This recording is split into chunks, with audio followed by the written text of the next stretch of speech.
তোমার আমার প্রেমগাথা লেখিকা ইনমেনিয়া উর্জয়মী পর্ব 12। এক সপ্তাহের পর রাত 3টা বাজে। ঘর জুড়ে ঘন অন্ধকার। শুধু জানালার ফাঁক গলে আসা ম্লান চাঁদের আলোটা পড়েছে সাফার মুখে। সে গভীর ঘুমে, কিন্তু সেই ঘুম শান্ত নয়।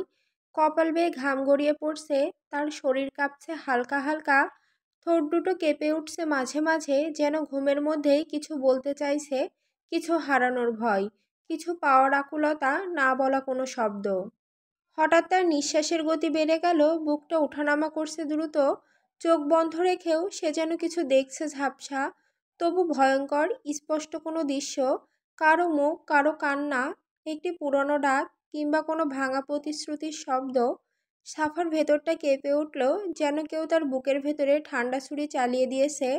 হঠাৎ করেই সে ঝটকা মেরে উঠে বসল বিছানায়। তার চোখ ভয়ের তো, নিঃশ্বাস হাঁপাতে হাঁপাতে ঘর জুড়ে তাকিয়ে থাকে। কিছুক্ষণ বোঝার চেষ্টা করে স্বপ্ন দেখছিল নাকি সত্যি কিছু ঘটেছে। চারপাশে নিস্তব্ধতা, দেয়ালের ঘড়ির টিকটিক শব্দটা যেন বুকের ধকধকানির সঙ্গে মিশে একাকার হয়ে গেছে। জানালার বাইরে বাতাসে দুলছে গাছের ডাল, মাঝে মাঝে জানালায় ঠুকরে পড়ছে শুকনো পাতা। সাফার গলা শুকিয়ে গেছে, হাত বাড়িয়ে পানি নিতে গিয়ে থমকে দাঁড়ালো। তার হাত কাঁপছে, শরীর ঠান্ডা ঘামে ভিজে গেছে পুরোটা। এক মুহূর্তের জন্য মনে হলো আর সহ্য করতে পারল না। বুকের ভেতরের সব ভয়, সব আতঙ্ক, সব চাপা কান্না একসাথে বিস্ফোরিত হয়ে বেরিয়ে এলো তার গলা দিয়ে।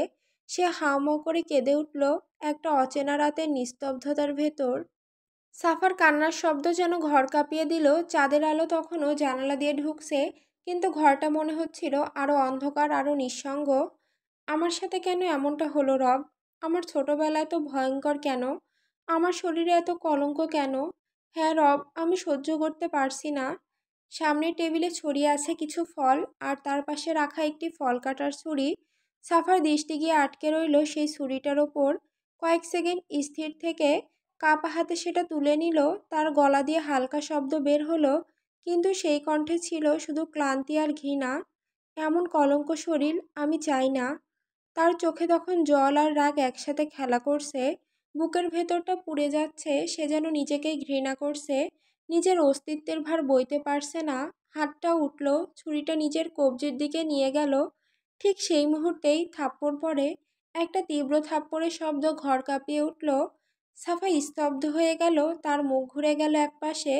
চোখের কোণ দিয়ে গড়িয়ে পড়ল অশ্রু, কিন্তু চারিদিকে কেউ নেই। সে ধীরে ধীরে মুখ ঘুরিয়ে তাকালো।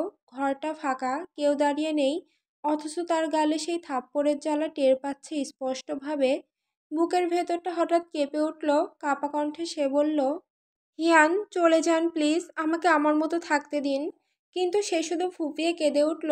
মাথা দুই হাতে চেপে বসে পড়ল মেঝেতে সাফা। আপনি কি করছেন ফুল? বারবার নিজের ক্ষতি কেন করেন? নিজের প্রাণ নেওয়া যে গুনাহ, কিন্তু সেই পাপ কাজ আপনি দুবার করেছেন ফুল। আমাকে বাঁচতে দিচ্ছেন আমার অতীত, তাই বলে নিজের প্রাণ নেবেন ফুল? আপনার কিছু হলে আমি যে প্রাণহীন দেহ হয়ে যাব। হিয়ান, আমার হৃদয় ভূমিকম্প চলছে। সেদিন আমার সাথে এমনটা না হলে পারত। আমার কতই বা বয়স ছিল। এই ছয় ওরা কেমনে পারলো আমার শরীরের সাথে এরকম জঘন্য খেলা খেলতে? তাদের কি বুক কাঁপলো না? আমি সহ্য করতে পারছি না। হিয়ান সাফাকে জড়িয়ে ধরে একটা দোয়া পড়ে দিল, সাথে নিজের শক্তি প্রয়োগ করে তাকে ঘুম পাড়িয়ে দিল। তার কানে ফিসফিস করে বলল, ফুল, আমি সব জানি, আমি কথা দিচ্ছি তাদের ছাড়বো না। তাদের মধ্যে একজনকে ইতিমধ্যেই শেষ করে দিয়েছি, তার রোহ থেকে প্রাণ কেড়ে নিয়েছি, এমনকি সেই অভিশপ্ত দেহটা কুকুরের খাদ্য বানিয়েছি। বাকি দুজনকেও ছাড়বো না ফুল, তাদেরও একই পরিণতি ভোগ করতে হবে। আমি জানি এই সব ঘটনার পর থেকে তুমি প্রতিদিন আল্লাহর কাছে মৃত্যু চাও, কারণ আপনার অতীত আপনাকে শান্তিতে আর বাঁচতে দিচ্ছে না। আপনি নিজের ছায়াকেও ভয় পান এখন। ছোটবেলা থেকে আমি আপনাকে আগলে রেখেছি, ছায়ার মতো পাশে থেকেছি, আপনার প্রতিটি অশ্রু নিজের বুকে জমা রেখেছি। কিন্তু আজ বুঝি, যাকে আগলে রাখার এত চেষ্টা করেছিলাম সেই মানুষটার প্রতি আমার মায়া, আসক্তি, ভালোবাসা সবই তার জন্য অভিশাপ হয়ে দাঁড়িয়েছে। সেদিন যদি আমি আপনার চোখে না ডুবতাম, যদি না তাকাতাম সেই নিরপরাধ দৃষ্টির গভীরে, হয়তো ভালো হতো। আমি ছিলাম আপনার যৌবনকালের প্রথম ভুল। আপনাকে যেই মুহূর্তে ভালোবেসেছিলাম, সেদিনই বুঝেছিলাম আমি আর আগের মতো থাকবো না। আপনি ছিলেন আমার শান্তি, আমার ভয়, আমার পাপ আর প্রার্থনা। সব আপনাকে বাঁচানোর জন্য আমি সব করেছি ফুল। প্রতিবার মৃত্যুর মুখ থেকে ফিরিয়ে এনেছি, প্রতিবার নিজেকে হারিয়েছি আপনার জীবনের বিনিময়ে। কিন্তু সেদিন আমি পারিনি। আমি আপনাকে সেই ৩টা জাহান্নামী হাত হতে বাঁচাতে পারিনি। আপনার কান্না, আপনার ভাঙা নিঃশ্বাস এখনো কানে বাজে। আমার বুকের ভেতর প্রতিদিন আগুন জ্বলে যখন ভাবি আমি তোমার চোখে এক অপরাধী, কারণ সবসময় আপনাকে আগলে রাখবো। ও সেদিন পারিনি। কিন্তু বিশ্বাস করেন, আপনার প্রতিটা ব্যথা আমি নিজের ভেতর বহন করি। আর যতদিন বেঁচে আছি আপনার নামের আগুন নিভাতে চাই, আপনার নামে শান্তি খুঁজে ফিরি। ক্ষমা করে দিও ফুল, আপনাকে সেদিন বাঁচাতে পারিনি। আমি আপনার চোখে অপরাধী হয়ে বাঁচতে রাজি, কিন্তু আপনাকে ছাড়তে রাজি না আমি। হিয়ানের চোখে ভেসে ওঠে 10 বছর আগের সেই ভয়ঙ্কর অতীত। ডুবে থাকা সেই রাতটা যেন হঠাৎ করে জ্বলে উঠছিল রক্ত আর আগুনে। চারিদিক নিস্তব্ধ, শুধু বাইরের বাতাসের শব্দ। ঘরের ভেতরে দাঁড়িয়ে আছে সুমির, চোখ দুটো লাল, মুখে অদ্ভুত এক হাসি, যেন সে আজ প্রতিশোধের খেলা খেলতেছে। তার হাতে চকচকে ছুরি, ঠান্ডা ধাতুর ফলা আলোয় ঝলকে উঠছে। সামনে দাঁড়িয়ে আছে সাফার আম্মু কামিনী। ভয়ে আতঙ্কে তার চোখ বড় বড় হয়ে গেছে, মুখ দিয়ে কিছু বলতে চায় কিন্তু শব্দ বের হয় না।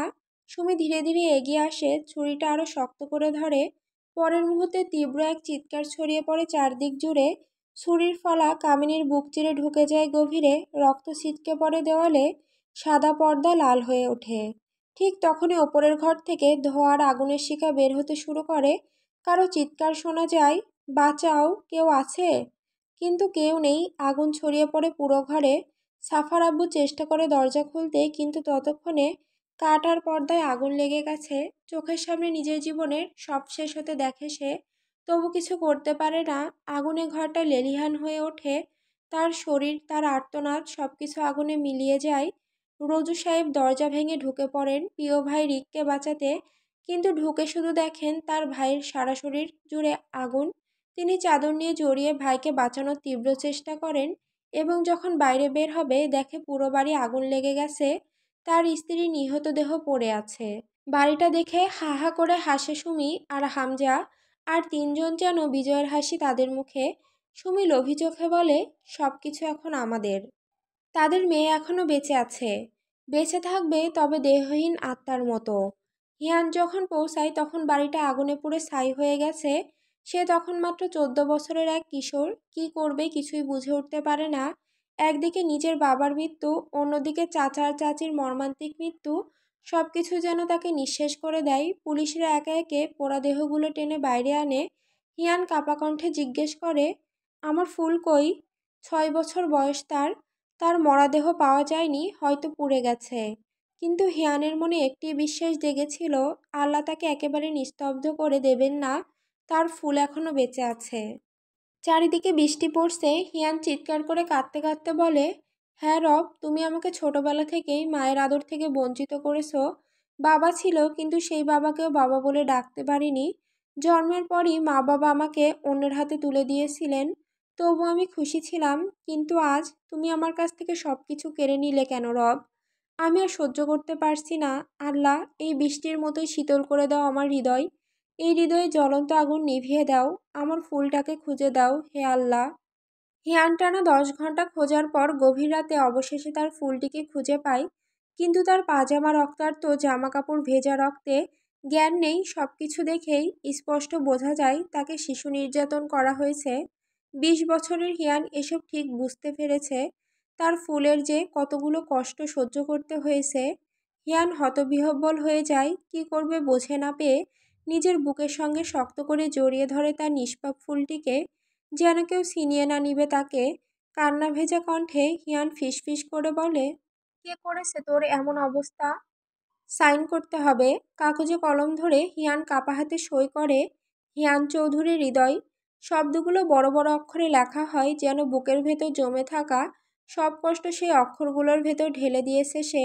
হাসপাতালের বেডে তখন সাফা নিস্তেজ হয়ে শুয়ে আছে।